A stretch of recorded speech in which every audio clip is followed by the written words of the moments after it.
오늘의 구약 성경 말씀 사무엘기 하 12장 13절부터 14절까지 말씀입니다. 그때 다윗이 나단에게 자백하였다. 내가 주님께 죄를 지었습니다. 나단이 다윗에게 말하였다. 주님께서 임금님이 죄를 용서해 주실 것입니다. 그러므로 임금님은 죽지 않으실 것입니다. 그러나 임금님은 이번 일로 주님의 원수들에게 우리를 비방할 빌미를 주셨으므로 밧세바와 임금님 사이에서 태어난 아들은 죽을 것입니다. 아멘. 어제가 우수였습니다.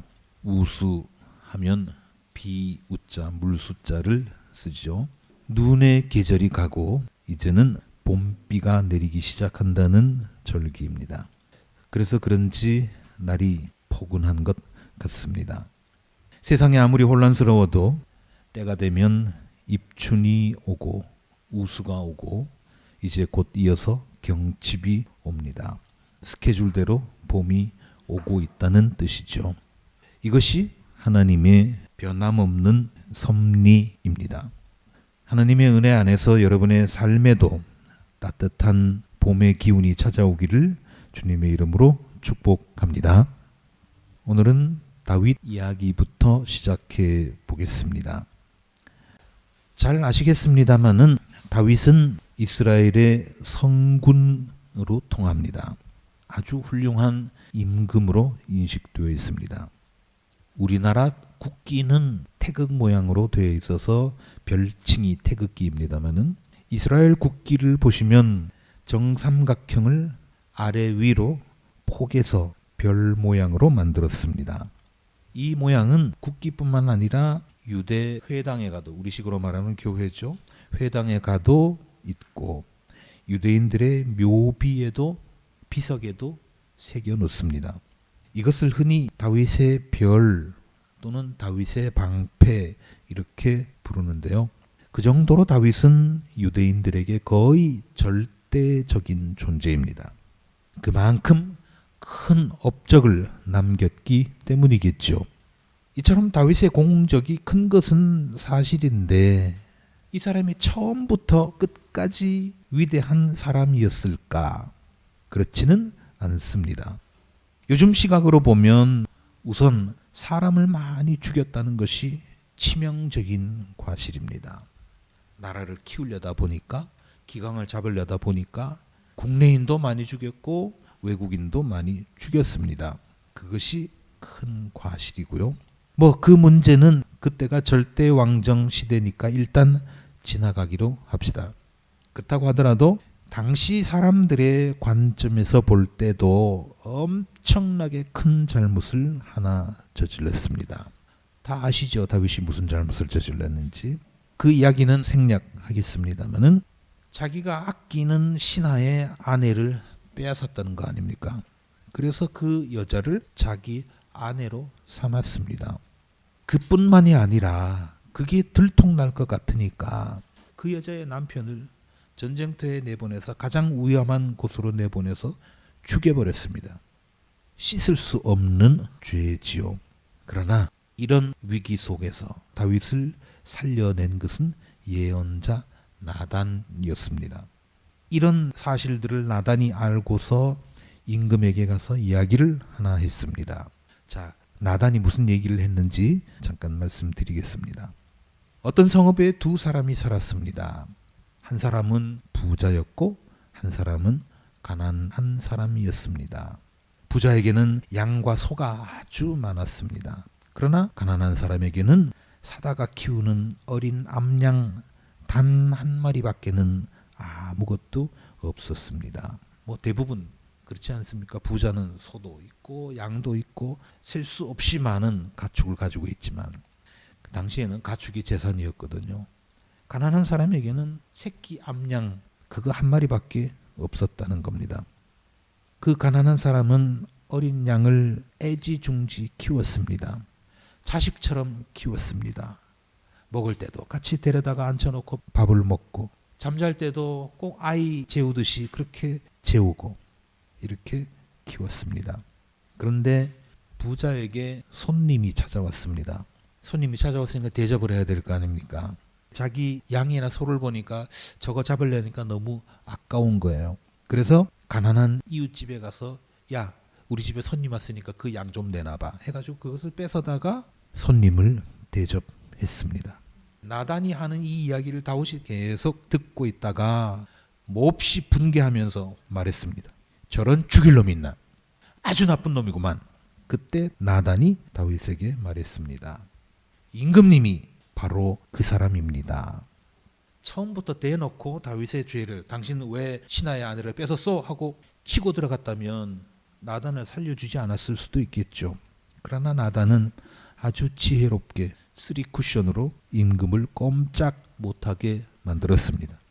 다윗이 이런 중대한 죄를 저질렀음에도 불구하고 그래도 전체적으로 훌륭한 사람으로 인정받는 지점은 바로 이 대목입니다. 그때 다윗은 즉시 자백했습니다. 예, 내가 죽을 죄를 지었습니다. 아마 다윗이 이때 이렇게 자기 잘못을 인정하지 않고 자백하지 않고 끝까지 버티었다면 그 뒤에 어떤 불행한 일이 일어났을지는 우리가 모르겠습니다만은 어쨌든 다윗은 자기의 죄를 자백함으로써 새로운 삶의 문을 열었다는 겁니다. 그런데요, 예, 내가 잘못했습니다 하고 그냥 그대로 뚝딱 넘어갈 수 있나요? 그렇지는 않습니다. 이 일 때문에 다윗은 살면서 참 험한 꼴을 많이 봤습니다. 예언자 나단이 예언한 그대로 집안에서 칼부림이 끊이지 않았습니다. 자식과 자식의 칼질을 해대면서 싸웁니다.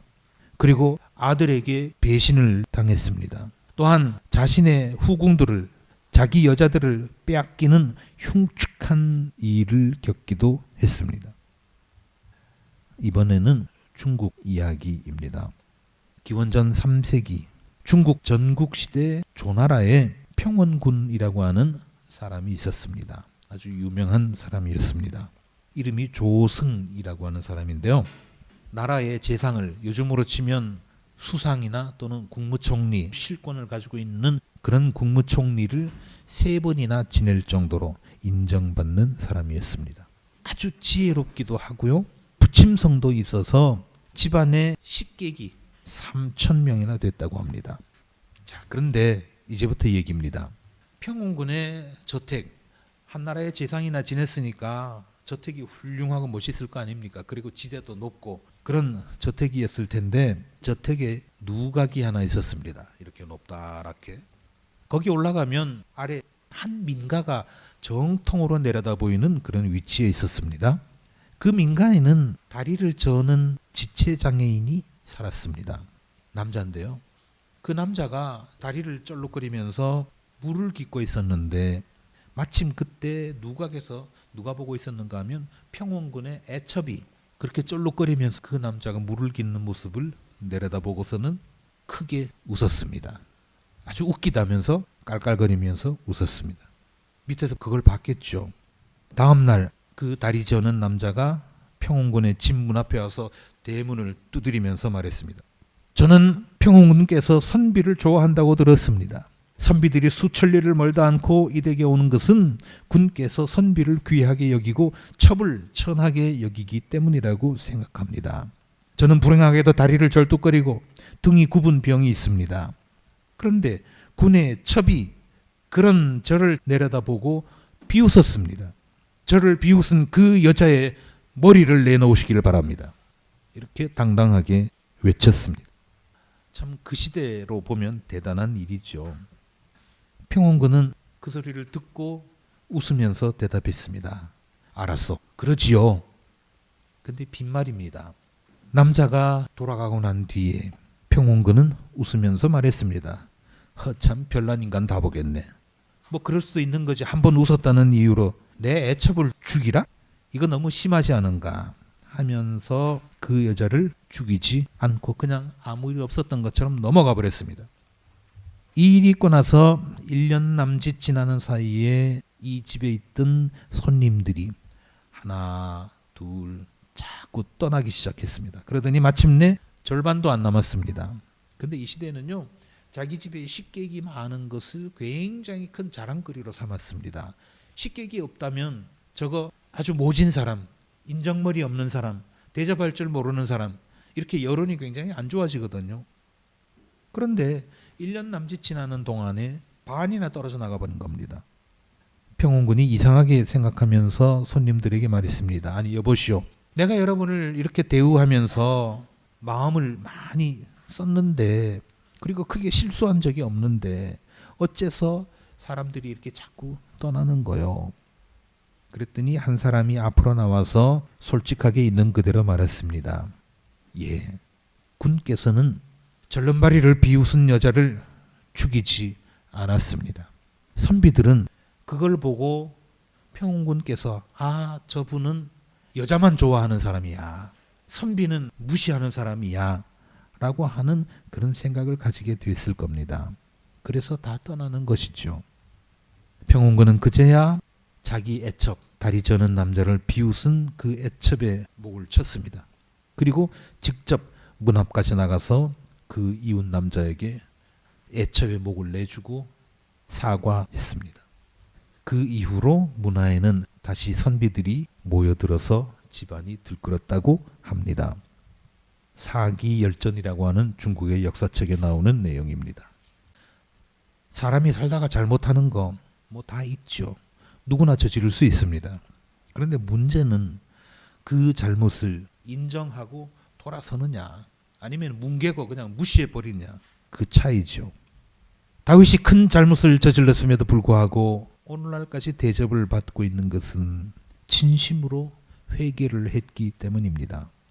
그런데요, 우리가 회개한다고 할 때 입으로 말로만 때우는 회개는 사실은 제대로 된 회개가 아닙니다. 다윗은 말로 자기의 죄를 자백했을 뿐만 아니라 실제로도요, 성경책을 읽어보면 그 지은 죄에 대해서 그 죄값을 거의 충분하다고 싶을 정도로 치렀습니다. 평원군 조승이 칭송을 듣는 것 또한 마찬가지입니다. 글쎄, 지금 사람들의 관점에서 보면 뭐 그 정도 잘못을 가지고 사람의 목을 칠 수 있느냐, 그렇게 말할 수 있을지도 모르지만은, 아무튼 애첩의 잘못, 그리고 자기 자신의 잘못을 바로 잡았습니다. 우리나라가 일제강점기에서 해방된 게 70년이나 훨씬 지났습니다. 그러나 아직까지 친일 청산이 제대로 안 됐다고 하죠. 일본의 앞잡이가 되어서 동족을 괴롭힌 사람, 죽음으로까지 몰고 간 사람들, 셀 수도 없이 많지만 진심으로 참여한 사람은 많지 않습니다. 어떤 사람은 그런 얘기를 합니다. 저도 뭐 일본 사람들 자주 만납니다만은 착한 일본 사람들은 많다. 정말 그렇습니다. 사람들 만나보면요, 참 예의 바르고 책임감 있고 좋은 사람들 굉장히 많습니다. 착한 일본 사람은 많다. 그러나 착한 친일파는 없다. 그렇지 않겠습니까? 그 많은 친일파 중에 진심으로 참여한 사람 많지 않습니다. 그 대표적인 사람 가운데 하나가 박정희 아닙니까? 다카키 마사오. 일제강점기 때 스스로 일본군 장교가 되어서 만주에서 활동하면서 독립군들을 때려잡는 일을 했습니다. 그리고 해방되고 나서는 가만히 보니까는 이 분위기가 공산당이 좀 나가네. 그래서 공산당원이 됐습니다. 남로당원이 돼가지고 남쪽 사람들을 밀고를 해서 많은 사람을 죽게 만들기도 했습니다. 그러더니 급기야 총으로 나라를 빼앗아서 대통령 자리에까지 앉았습니다. 여러분, 이런 박정희가 친일한 일에 대해서, 그리고 공산당 활동을 한 일에 대해서 참회했다는 얘기 들어보셨습니까? 이렇게 엄청난 죄를 지어놓고도 뻔뻔하게, 지금 그것도 모자라서 역사 교과서를 만들어 가지고요, 전국에 있는 중고등학생들한테 박정희가 훌륭한 인물이라고 이었다고 하는 것을 가르치려고 국정교과서 만들었다는 거 아닙니까? 박정희 훌륭한 인물이라고 책을 만들었는데 다행스럽게도 전국에서 그 책을, 그 국정교과서를 채택한 학교는 없습니다. 단 한 학교, 경상북도 경산의 문명고등학교. 아마 거기도 학부모들이 반대하고 학생들이 반대해서 곧 철회될 것 같습니다. 자, 이런데 별거 아닌 일 가지고 친일을 했지만 뼈저리게 한평생 참여했던 분이 계십니다. 2010년 9월 세상을 떠나셨는데 그때 연세가 91, 91세였습니다. 김남식 선생이라고 하는 분이었는데요. 이 양반은 1939년부터 함경남도에서 국민학교 훈도 생활을 했습니다. 요즘으로 말하면 선생님이죠. 그러다가 해방을 맞이했습니다.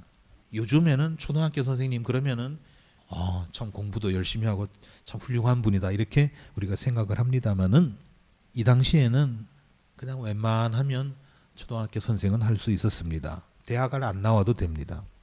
어쨌든 그렇게 초등학교 국민학교 훈도 생활을 하다가 해방을 맞이했는데 1985년에 정년 퇴임을 했습니다. 퇴임식 자리에서 이분은 이렇게 고백을 했습니다. 여러분, 저는 민족 반역자입니다. 저는 일제 때 우리말을 쓰지 말라고 아이들에게 가르쳤고 일본을 위한 전쟁에 대동아 전쟁에 나가라고 아이들을 독려했습니다. 분명 잘못된 일이었습니다. 해방 직후에 반민족 행위자 처벌이 실제로 실현이 되었다면 저는 분명히 벌을 받았을 것입니다. 비록 저는 이런 부끄러운 삶을 살았지만 여러분은 자랑스러운 교사로 살아가시기를 바랍니다. 이렇게 퇴임사를 했는데 말만 그렇게 한 것이 아니라 이분은 자기 죄를 참회하는 뜻에서 오랫동안 회기동 창녕리 그 부근에서 하루 종일 틈만 나면 쓰레기를 주우러 다녔다고 합니다. 국민학교 교사로서 어쩔 수 없이 안 그러면 밥줄이 끊어지니까 어쩔 수 없이 한 행동이었지만 이런 것까지 한평생 마음의 짐으로 여기면서 어떻게 하면 그것을 조금이라도 좀 덜어볼까 하는 마음으로 안타까운 마음으로 살았던 분이 바로 이분입니다. 예수님께서 그러셨죠. 나는 죄인을 부르러 왔다. 의인을 부르러 온 것이 아니라 죄인을 부르러 왔다. 그런데 이 말씀은 그러니까 예수님이 죄인 부르러 왔다고 하지 않았냐. 그러니 굳이 우리가 의인 될 필요가 뭐 있어. 마음대로 생각나는 대로 죄도 좀 짓고 양심불량 행동도 좀 하고 그렇게 살면 되지. 어차피 예수님이 죄인 부르러 왔다는데. 그러나 그런 게 아닙니다. 마음대로 죄 짓고 살라는 뜻이 아니라는 겁니다. 어쩔 수 없이 사람이 죄 지을 때가 있잖아요. 죄 지을 때가 있는데 그렇다고 하더라도 반드시 회개하고 그 죄값을 내가 어떻게든 치르겠다고 하는 그런 각오를 가질 때 그 다음 단계로 나갈 수 있습니다. 예수님은 그런 사람을 불러서 일꾼으로 쓰신다는 겁니다. 여러분도 혹시 죄를 지을 때가 있죠. 그러나 죄를 짓더라도 책임지기를 부끄러워하지 않고 참회하기를 주저하지 않는 그런 예수님의 제자들이 되시기를 주님의 이름으로 기원합니다.